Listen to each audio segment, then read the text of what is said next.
웅장하고 아름다운 자연을 접하게 되면 우리는 이 땅에 우연히 태어난 존재가 아니라는 생각을 하게 됩니다.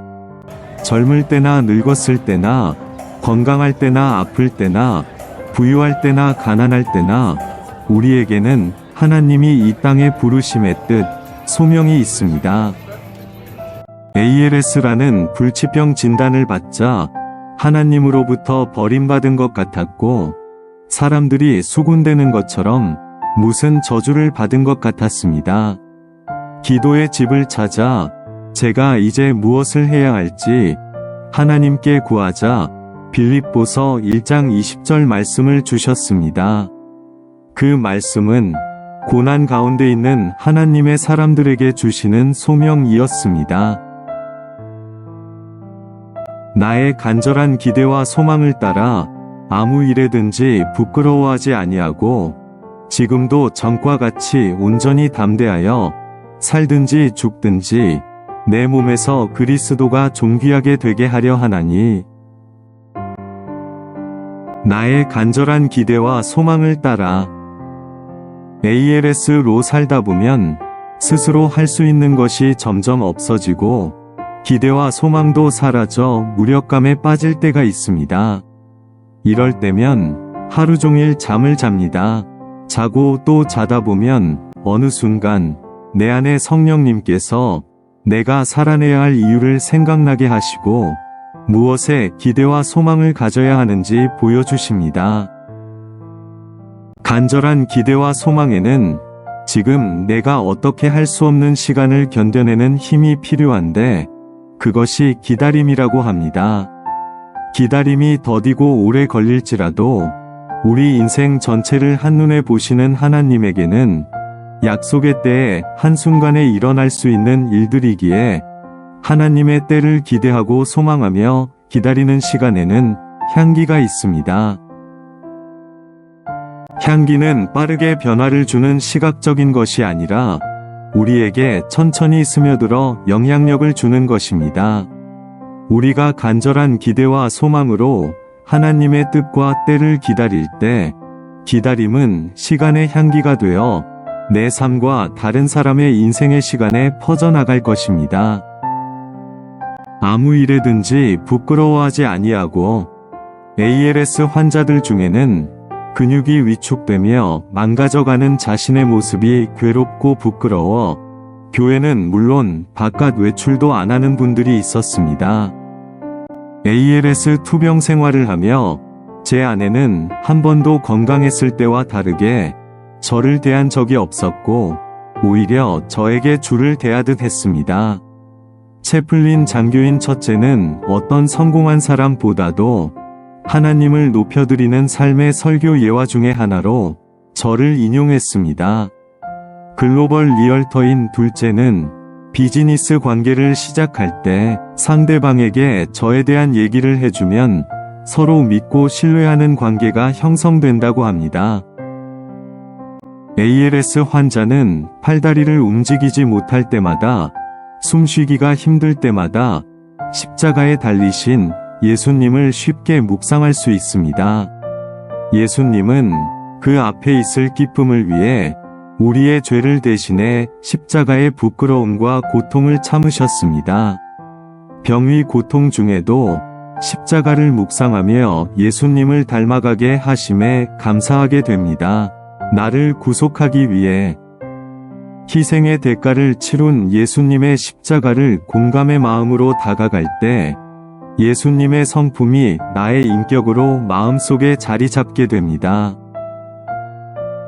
몸의 연약함으로 세상 것을 내려놓게 되니 오직 하나님의 임재를 갈망하게 되고 그때 모든 것이 하나님으로 채워지게 됩니다.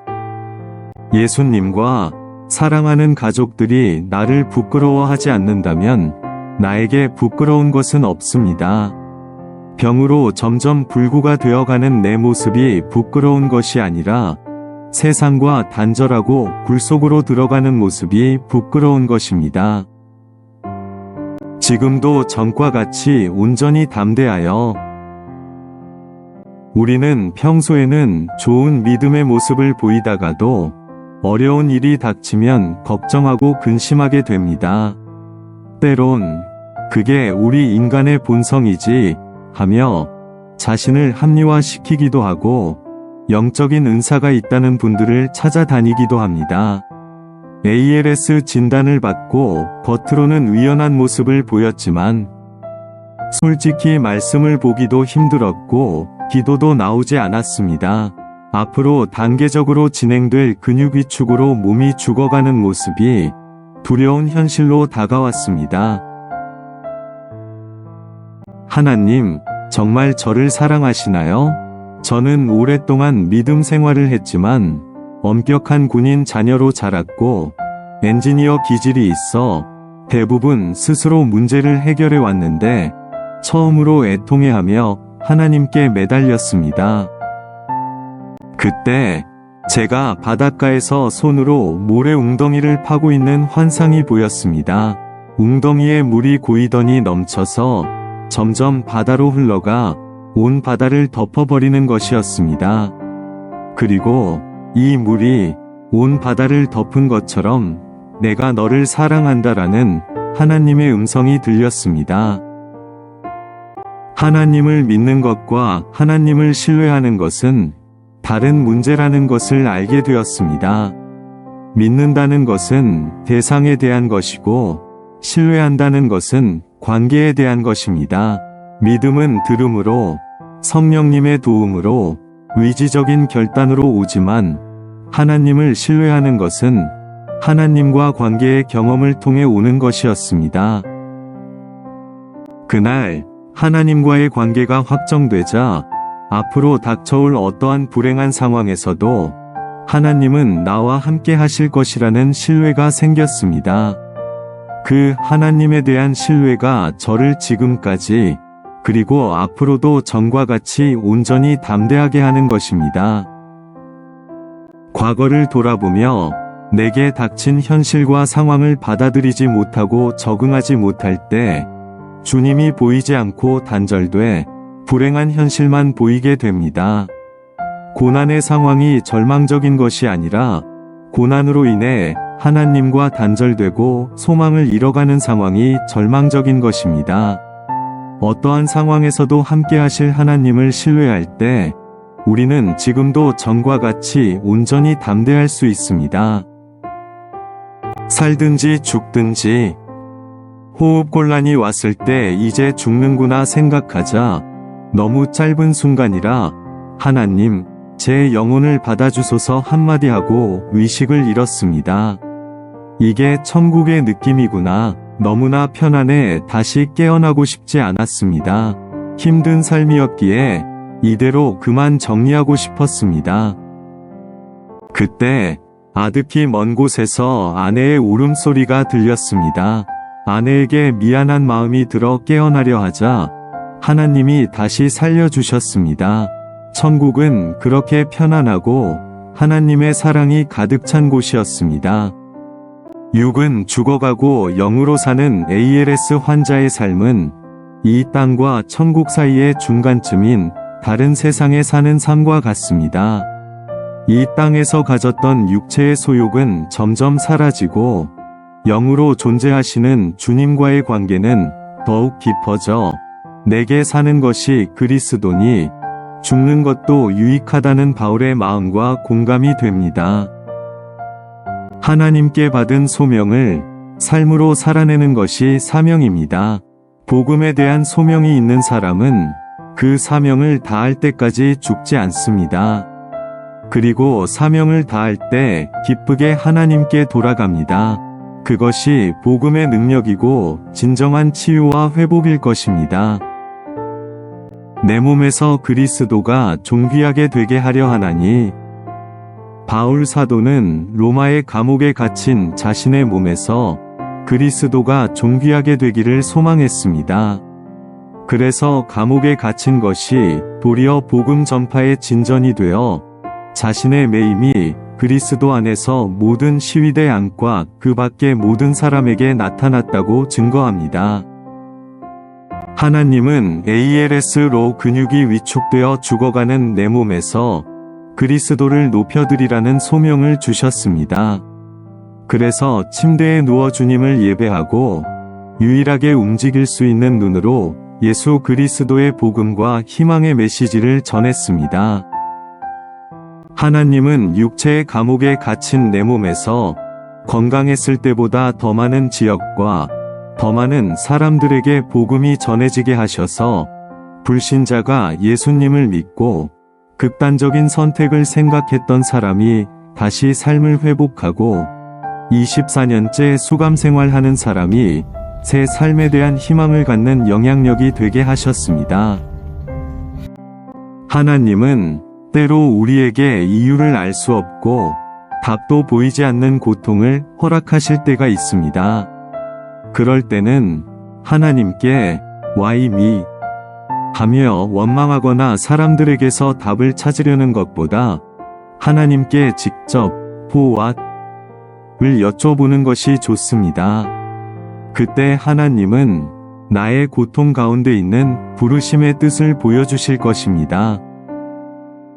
우리는 어떤 상황에 있던 그 상황에서 나의 삶의 모습으로 주님을 높여드리는 소명의 삶을 살 수 있고 그것은 다음 세대들에게 남겨지는 신앙의 유산이 될 것입니다.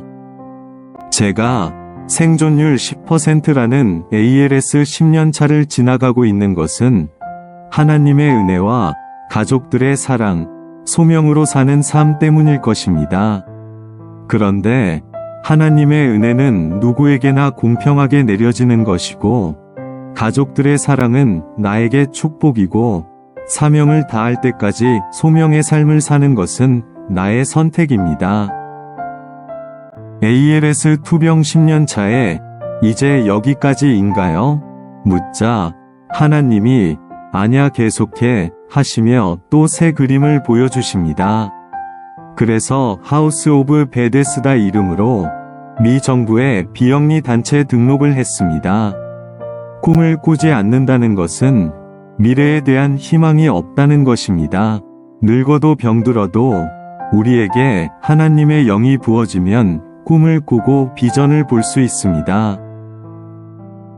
하우스 오브 베데스다는 아직 하나님을 모르고 살아가는 이들에게 진리를 전하고 상처 입고 길을 잃은 ALS 환자들을 상담하고 지원하며 선교사들이 영적인 쉼과 전략을 세우는 선교 베이스 기지를 세우는데 비전을 두고 있습니다. 가장 연약한 ALS 환자의 활동을 통해 예수님을 만나고 잊기 쉬운 일상에 대한 감사가 회복되고 연약한 몸과 상한 마음들이 회복되기를 소망합니다.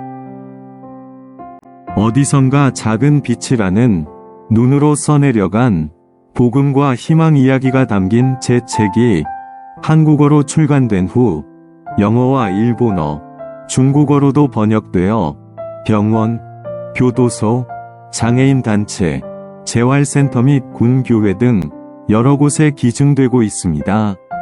이를 통해 소망 되신 예수님이 계속 알려질 수 있도록 기도 부탁드립니다.